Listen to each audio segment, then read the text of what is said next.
Hello friends. तो आज हम विल नीड टू का प्रयोग करना सीखेंगे, जिसका अर्थ होता है हमें किसी क्रिया की जरूरत होगी या आवश्यकता होगी। ठीक है, चलिए अब देखिए, ये आपके सामने वही स्ट्रक्चर रहा जिसे आप पढ़ते आ रहे हैं अभी तक। बस बिल लग गया। बिल क्यों लग गया? क्योंकि इसमें लिखा है होगी होगी होगी, यानी कि फ्यूचर टेंस है, भविष्य काल है। और भविष्य काल की सहायक क्रिया क्या होती है? विल होती है। तो हमने नीड टू के पहले विल लगा दी। ठीक है। और ये टू के बाद तो आपको पता है क्रिया आती है, तो हमने क्रिया लिखा। उसके बाद में क्या आता है? ऑब्जेक्ट यानी कि कर्म। उसके बाद में स्थान, समय। चलिए, मुझे कल जल्दी उठने की जरूरत होगी। अब देखिए, जल्दी कौन सा शब्द है? जल्दी, जल्दी शब्द है समयवाचक शब्द, यानी कि देर से या जल्दी। तो ये स्थानवाचक शब्द न होकर ये कौन सा वाचक शब्द है? समयवाचक शब्द है, समय को बता रहा है। चलिए, इसमें करता क्या है? I will need to wake up early tomorrow. Tomorrow यानी कि कल। ठीक है। और देखिए, ईयरली मतलब जल्दी। ये दोनों ही समयवाचक शब्द हैं, दोनों ही अंत में आए हैं। ठीक है। चलिए, उसे डॉक्टर से मिलने की जरूरत होगी। She will need to meet the doctor. ठीक है। अब देखिए, बिल लग गया और बिल से ये स्पष्ट हो गया कि ये फ्यूचर टेंस है। तो फिर हमने सीधा नीड टू ऐसा लिखते चले जा रहे हैं नॉर्मल की तरह। और उसके बाद में क्रिया मीट यानी कि मिलना, द डॉक्टर यानी कि कर्म लिख दिया हमने। हमें समय पर पहुंचने की जरूरत होगी, यानी फ्यूचर में होगी, तो बिल लगेगा ना सहायक क्रिया।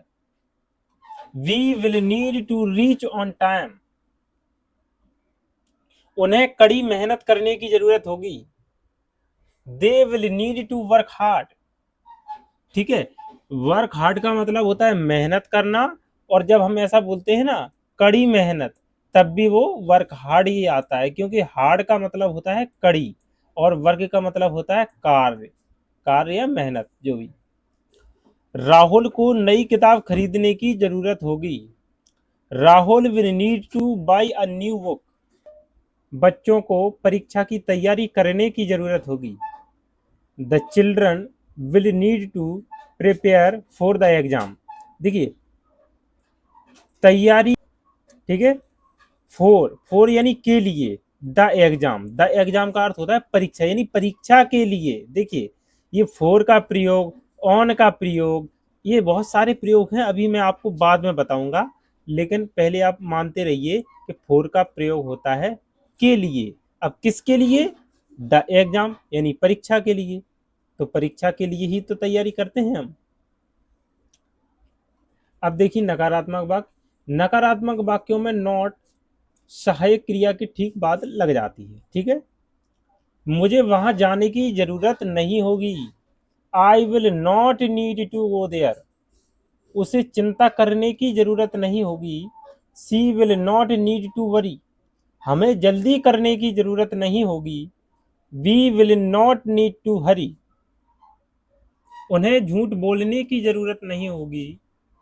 दे will not need to tell a lie. Rahul को कल आने की जरूरत नहीं होगी। Rahul will not need to come tomorrow.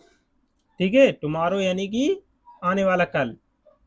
बच्चों को बाहर जाने की जरूरत नहीं होगी।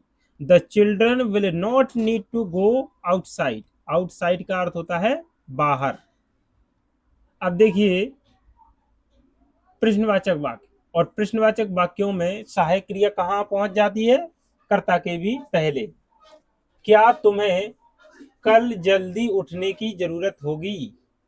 Will you need to wake up early tomorrow. ठीक है। दोनों ही समयवाचक शब्द हैं। क्या उसे डॉक्टर से मिलने की जरूरत होगी? Will she need to meet the doctor. क्या हमें वहां जाना होगा? अब देखिए, जरूरी नहीं है कि यहां पर जरूरत होगी ऐसा अंत में लिखा आए। कई बार ऐसा भी आ सकता है। देखिए, इनमें क्या आया? की जरूरत होगी, की जरूरत होगी, लेकिन इसमें नहीं आया। लेकिन इसमें अर्थ तो वही है ना, अर्थ पर जाना होता है हमें, ठीक है। अर्थ क्या है, क्या हमें वहां जाना होगा, यानी क्या हमें वहां जाने की जरूरत होगी, तो अर्थ तो वही पहुंच रहा है नीड का। तो देखिए, will we need to go there, क्या उन्हें सच बताने की जरूरत होगी। Will they need to tell the truth, क्या राहुल को मदद करने की जरूरत होगी। Will Rahul need to help, क्या बच्चों को पढ़ाई करने की जरूरत होगी। Will the children need to study. अब देखिए, प्रश्नवाचक के साथ साथ नकारात्मक वाक्य। क्या तुम्हें वहां जाने की जरूरत नहीं होगी। Will you not need to go there, क्या उसे पढ़ने की जरूरत नहीं होगी।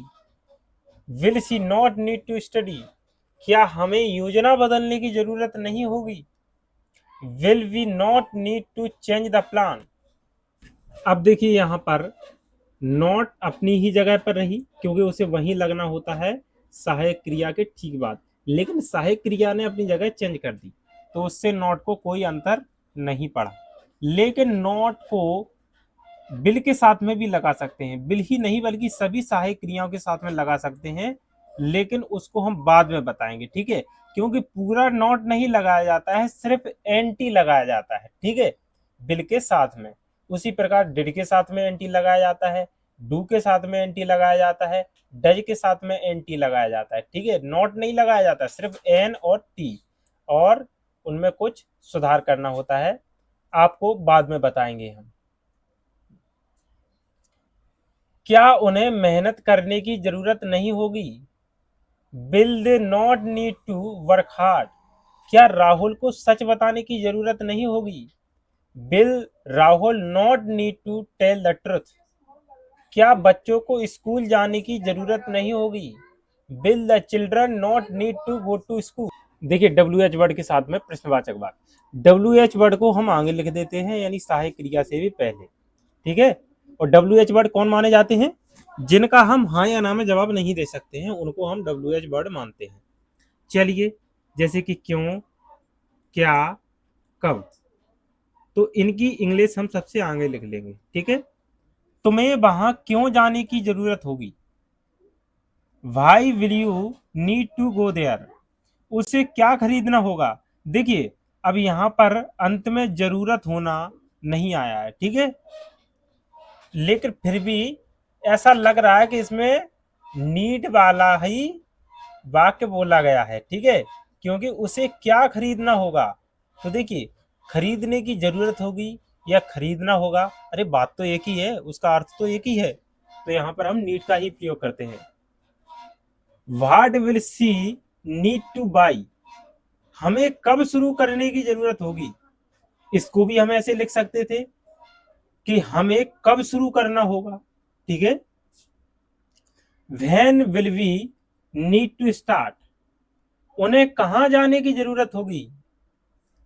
Where will they need to go, Rahul को किससे मिलने की जरूरत होगी।